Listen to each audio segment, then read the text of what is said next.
Alors bonjour les amis, alors aujourd'hui on reparle un peu de Tamar et avec elle on va essayer de comprendre en fait la prédestination.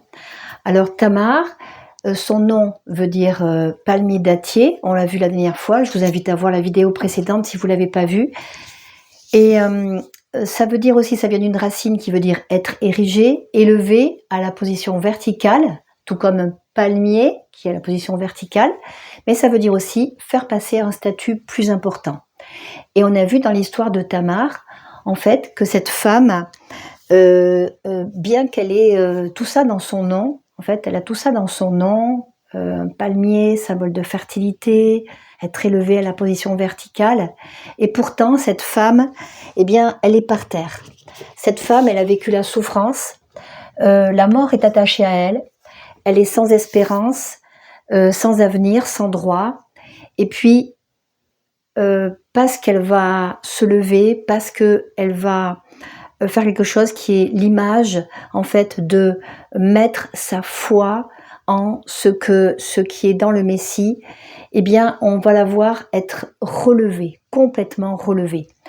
Et donc, c'est ainsi que elle va entrer dans sa destinée. C'était prévu pour elle, Dieu l'avait prévu pour elle, mais il fallait qu'elle y entre par la foi. Et ainsi, elle est passée à la position verticale, elle est passée à un statut plus important, puisque elle est entrée, d'ailleurs, elle a été justifiée, et puis elle est passée à un statut plus important, elle est entrée dans la lignée du Messie, elle a eu des jumeaux, elle est devenue symbole de fertilité, tout ça c'était en elle, mais il fallait qu'elle entre.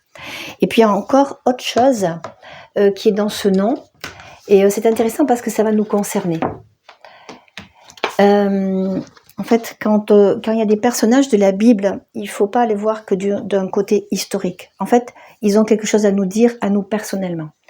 Et donc, dans Tamar, qui veut dire donc palmier dattier, eh bien, on va voir aussi Tam. Et Tam, ça veut dire intègre. Donc, on voit bien la notion, ça colle, puisque un palmier, c'est droit, vous voyez, donc intègre, parfait, complet, accompli, selon les passages de la Bible, tranquille, innocent, solide. Et voilà Tamar, une fois qu'elle est entrée par la foi dans sa destinée, elle est devenue comme ça, complète, accomplie. Voilà, pleinement dans sa destinée, solide, tranquille. Et puis il y a encore un autre mot qui ressemble, et je pense qu'on peut les relier ensemble. Ça va être le mot tamim. Alors tamim, on l'a vu plusieurs fois, ça veut dire intègre, sans défaut. On a vu que c'était les animaux qui étaient sacrifiés à la place des pécheurs, il fallait qu'ils soient tamim, c'est-à-dire sans défaut. C'est une image du Messie. Et puis cette femme, eh bien, une fois qu'elle est déclarée juste, elle est regardée comme sans défaut. On voit plus tout son passé. On voit plus ce qu'elle est. Elle est déclarée sans défaut. Et la première fois qu'on va voir ce mot tamim, et puis il sera attaché à tzadik, qui veut dire juste, donc sans défaut et juste. Ce sera avec Noé, le premier, image aussi du Messie, tzadik et tamim, sans défaut et intègre et juste, et qui nous permet de rentrer dans le salut. Alors je remets juste ce verset où Judas va dire de Tamar, elle est plus juste que moi. Et ici on a tzadeka, c'est le féminin de tzadik. Voilà. Donc Tamar, tzadik. Il y a un lien entre cette femme, entre ce nom, palmier, et puis la justice. Mais en fait, Dieu a aussi un dessein pour nous. C'est pas que cette femme, ça nous parle aussi de nous. Et ça parle de tous les hommes. Et on va le voir dans un texte d'Exode.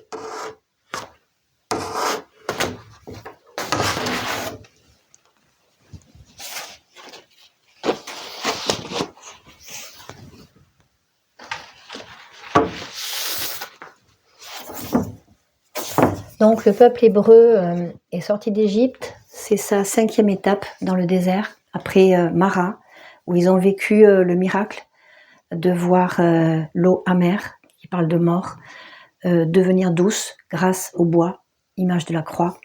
Et les voilà arrivés à Élim où il y avait 12 sources d'eau et 70 palmiers. Voilà pourquoi j'ai choisi ce passage. Et ils campèrent là près de l'eau.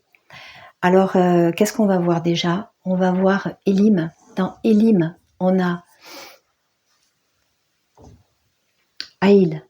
Haïl, on l'avait vu, c'est l'image, c'est quelque chose qui est fort.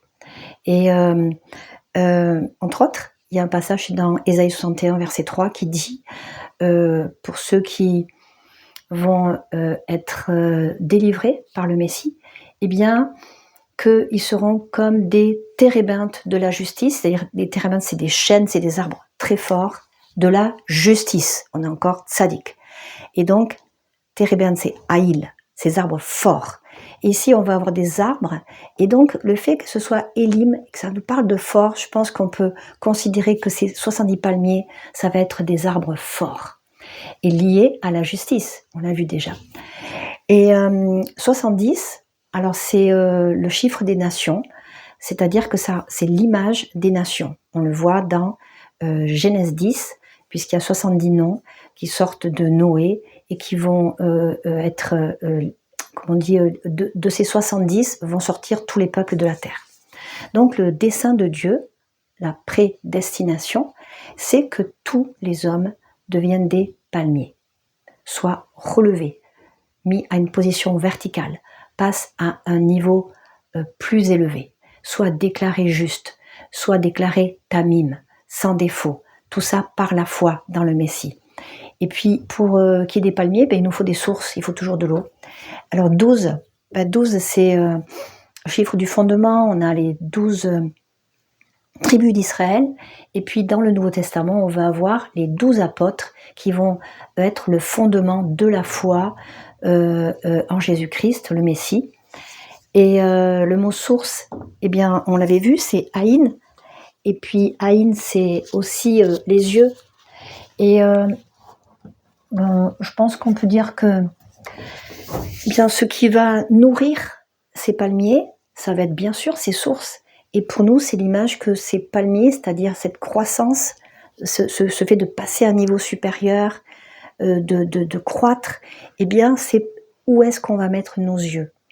Alors, où on va mettre nos yeux, ça va être notre source. Et ça va être un peu ce qu'on va devenir.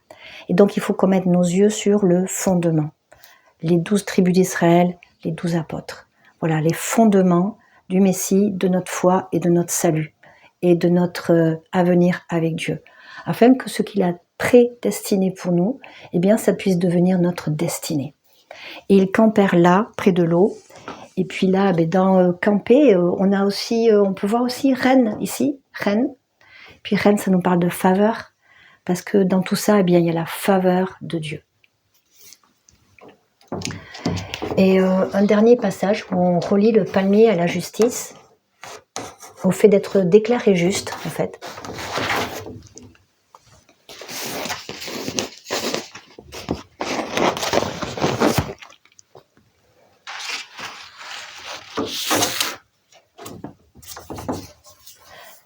Donc, psaume 72, verset 12, « Le juste poussera comme le palmier ». Donc, le juste, tzadik, donc est déclaré juste, c'est celui qui a la foi, celui qui croit. Poussera comme le palmier. Et voilà. Et on peut reprendre tout ce qu'on a vu, c'est-à-dire que, eh bien, si vous croyez, si vous mettez votre foi dans le Messie, vous êtes déclaré juste et vous êtes un palmier. Là, vous allez passer à la position verticale. Dieu va vous relever et vous passez à un niveau supérieur. Il va vous faire entrer pleinement dans votre destinée. Voilà, eh bien, je vous laisse pour aujourd'hui. Si ça vous a béni, vous laissez un pouce et un commentaire. Au revoir.